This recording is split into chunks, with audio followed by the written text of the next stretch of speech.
Hello friends, स्वागत है आप सभी का हमारे यूट्यूब चैनल पर। तो आज की इस वीडियो में हम लोग बात करने वाले हैं क्लास 10th NCERT मैथ प्रश्नावली 3.1 का क्वेश्चन नंबर 2 और इस वीडियो में बात करेंगे क्वेश्चन नंबर 3 के बारे में। तो देखिए, सबसे पहले क्वेश्चन में कहा क्या गया है कि अनुपातों A1/A2 और B1/B2 और C1/C2 की तुलना कर ज्ञात कीजिए कि निम्न समीकरण युग्म द्वारा निरूपित रेखाएँ एक बिंदु पर प्रतिच्छेदी करती है, समांतर है अथवा समपाती है। आपको क्वेश्चन में कहा गया है कि A1/A2, B1/B2, C1/C2 की तुलना करके बताना है कि प्रतिच्छेदी होगा कि समांतर होगा या समपाती होगा।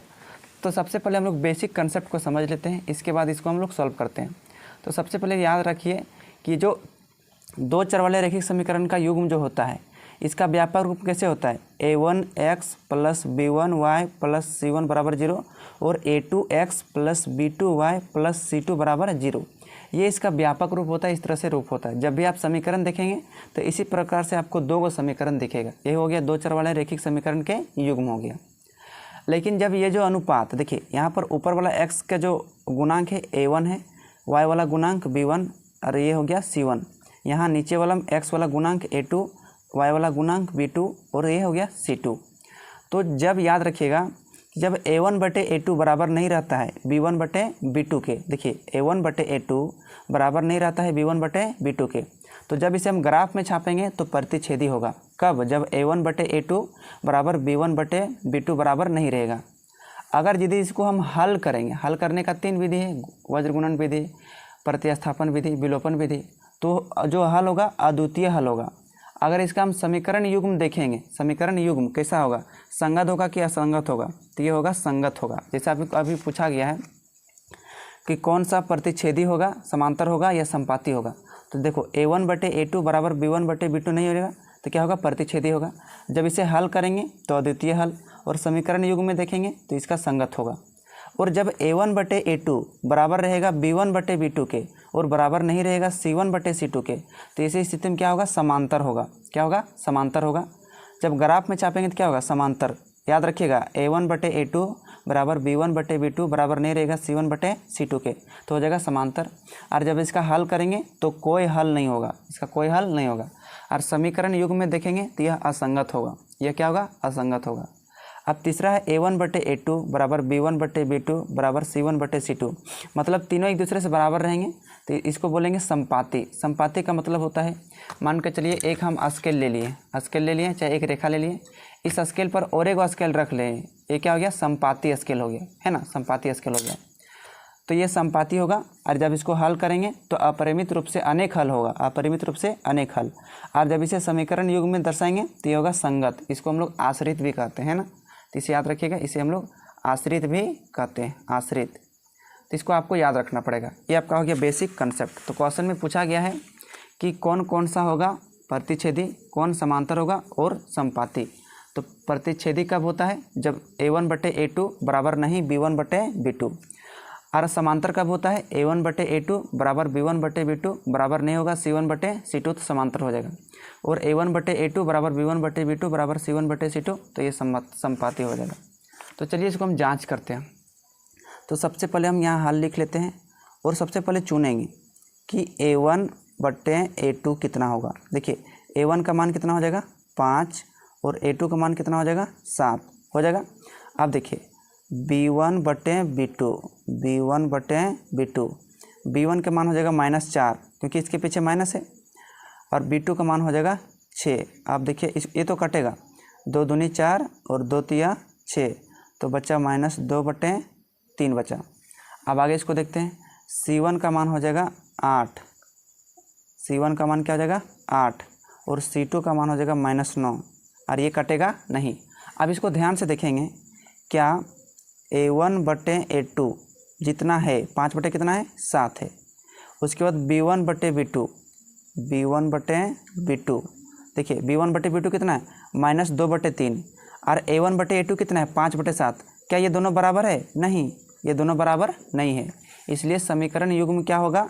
अभी आपको बताएं, प्रतिच्छेदी होगा। इसलिए यह प्रतिच्छेदी होगा, प्रतिच्छेदी है, प्रतिच्छेदी होगा। बस यही आपका आंसर हो जाएगा। इस तरह से आपको मिला के देखना पड़ेगा। यहाँ आप क्या लिख सकते हैं? आंसर लिख सकते हैं। तो अगर देखेंगे कि A1/A2 B1/B2 बराबर नहीं है तो यहाँ पर काट देंगे और लिख देंगे प्रतिच्छेदी होगा। इसी प्रकार से इसको भी जांच करेंगे। इसमें भी देखिए, इसमें भी हल लिख लेंगे। A1/A2, A1 का मान है 9 और A2 का मान है 18, कटेगा 9 एकम 9, 9 दूनी 18, तो आया 1/2। अब देखिए B1/B2 अनुपात को पहले चेक कर रहे थे। B1 का मान है 3 और B2 का मान है 6, ये भी कटेगा 3 एकम 3, 3 दूना 6, तो बचा 1/2। C1/C2, C1 का मान है 12 और C2 का मान है 24, तो ये भी कटेगा 12 एकम 12, 12 दूनी 24, तो आया 1/2। इसमें ध्यान से देखेंगे ये तीनों इसमें बराबर है, 1/2, 1/2, 1/2। इसका मतलब कह सकते हैं कि A1/A2 बराबर है B1/B2 के और बराबर है C1/C2 के। तीनों एक दूसरे से बराबर है, तो लिखेंगे इसीलिए या अतः यह, देखो तीनों बराबर है तो क्या होगा, समपाती होगा, इसलिए यह समपाती है। क्या है, समपाती है। यहाँ आप क्या लिख सकते हैं, आंसर लिख सकते हैं। थर्ड नंबर वाला देखते हैं। थर्ड नंबर वाला हम क्या है, 6x - 3y + 10 = 0, नीचे 2x - y + 9 = 0। तो A1/A2, A1 का मान कितना है 6 और A2 का मान कितना है 2, ये कटेगा 2 एकम 2, 2 तिया 6, ये कितना निकला 3/1।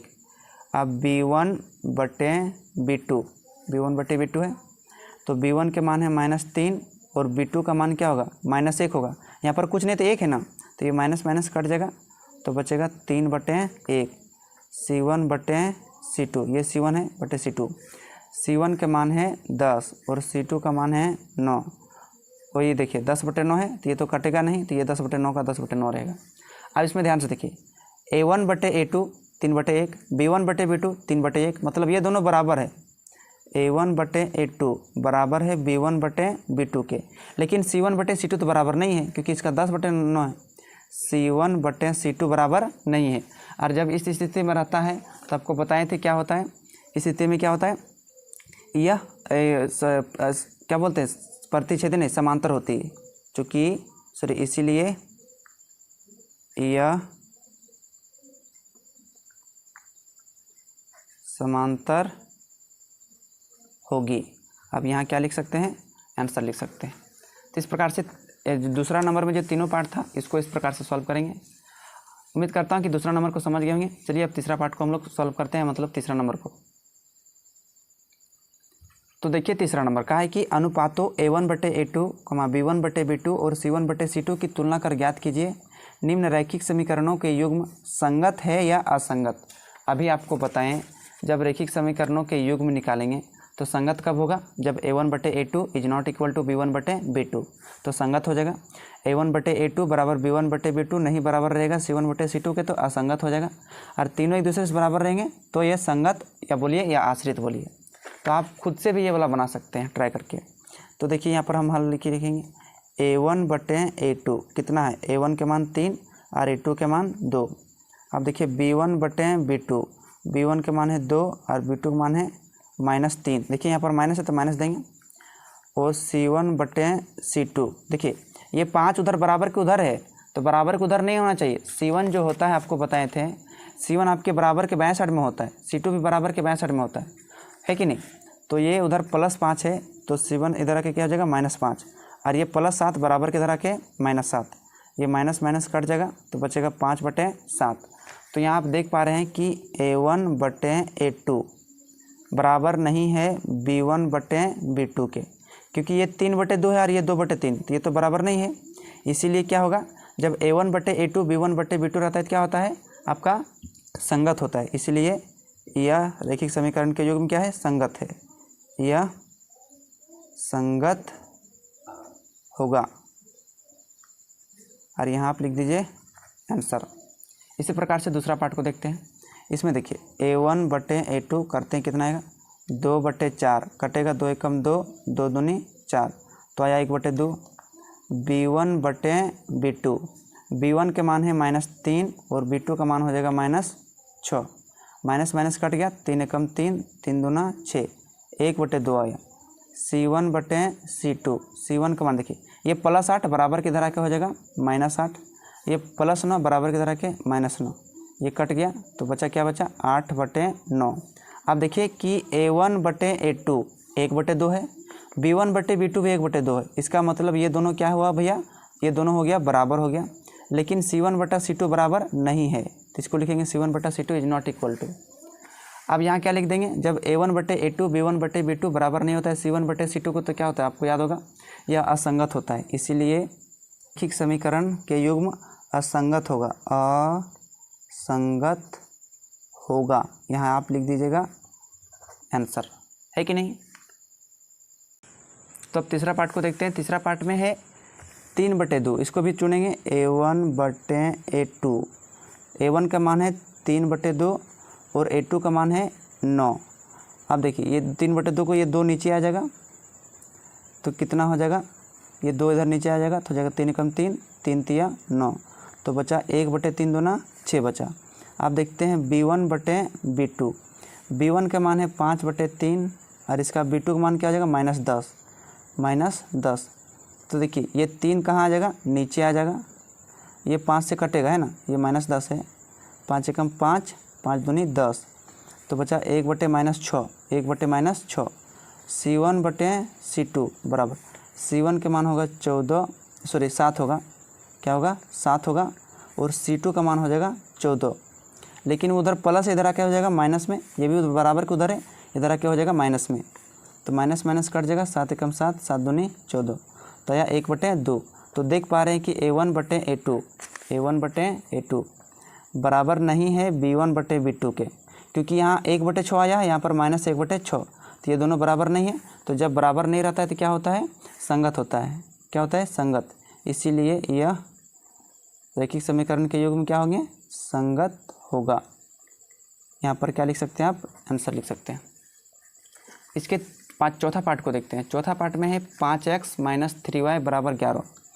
तो A1/A2 तो हो जाएगा 5 और A2 का मान हो जाएगा -10। इसको काटेंगे तो माइनस क्या आएगा, 1/-2। अब B1/B2, B1 के मान हो जाएगा -3 और B2 का मान हो जाएगा 6, 3 एकम 3, 3 दूना 6, तो -1/2। देखिए ये माइनस नीचे रखिए या ऊपर रखिए, दोनों बात एक ही है। इसे माइनस ऊपर भी ले जा सकते हैं, नीचे ऊपर रहने से कोई इसे दिक्कत नहीं होता है। अब C1/C2 देखिए ये +11 इधर आके हो जाएगा -11, ये -22 बराबर की तरह हो जाएगा आपका +22, तो 11 एकम 11, 11 दूनी 22, तो इसका कितना आया, -1/2 आया। आप ध्यान से देखेंगे ये तीनों एक दूसरे से बराबर है। इसका मतलब चूँकि A1/A2 बराबर है B1/B2 के, बराबर है C1/C2 के, इसीलिए यह समीकरण क्या होगा, संगत होगा या आश्रित होगा। इसीलिए यह समीकरण के युग्म संगत या आश्रित होंगे। संगत को ही आश्रित कहते हैं, आश्रित होगा। आप यहाँ पर लिख सकते हैं आंसर। ये हो गया चौथा पार्ट। पांचवा पार्ट को ट्राई करते हैं। देखिए इसमें A1/A2, A1 का मान है 4/3, तो यहाँ रखेंगे 4/3 और बट्टे नीचे A2 का मान है 2, तो इसको काटते हैं। ये इधर 3 इधर ऊपर वाला यहाँ नीचे आ जाएगा, तो कटेगा 2 दूनी 4, 2 एकम 2, तो बचा 2/3। अब B1/B2, तो B1 का मान कितना है 2 और B2 का मान कितना है 3, तो यहाँ भी 2/3 आया। C1/C2, C1 ये प्लस है, इधर आके हो जाएगा -8, ये +12 इधर आके हो जाएगा -12 हो जाएगा, 4 दूनी 8, 4 तिया 12 और माइनस माइनस क्या हो गया, ख़त्म हो गया, तो बचा 2/3। देखिए 2/3 2/3 मतलब A1/A2 B1/B2 बराबर है। चूँकि A1/A2 बराबर है B1/B2 के, लेकिन बराबर नहीं है C1/C2 के, क्योंकि ये माइनस में नहीं आया है ना, ये माइनस में नहीं है। आपको याद होगा जब A1/A2 बराबर B1/B2 बराबर नहीं है C1/C2 तो क्या होगा, इसलिए इस समीकरण के युग्म असंगत होगा, असंगत होगा, और यहाँ आपका हो जाएगा आंसर हो जाएगा। तो इस प्रकार से इस वीडियो में क्वेश्चन नंबर 2 और क्वेश्चन नंबर 3 प्रश्नावली 3.1 का ख़त्म की। उम्मीद करता हूँ कि इस दोनों क्वेश्चन को आप आसानी तरीके से समझ गए होंगे। अगर इस वीडियो को आपको अच्छा लगा तो एक प्यारा सा लाइक ज़रूर कीजिएगा, और आप चैनल पर नए हैं तो हमारे चैनल को सब्सक्राइब करके बेल आइकन को प्रेस ज़रूर कीजिए, और इस वीडियो को अपने दोस्तों के पास शेयर करना मत भूलिएगा। चलिए मिलते हैं अगले वीडियो में, तब तक के लिए धन्यवाद।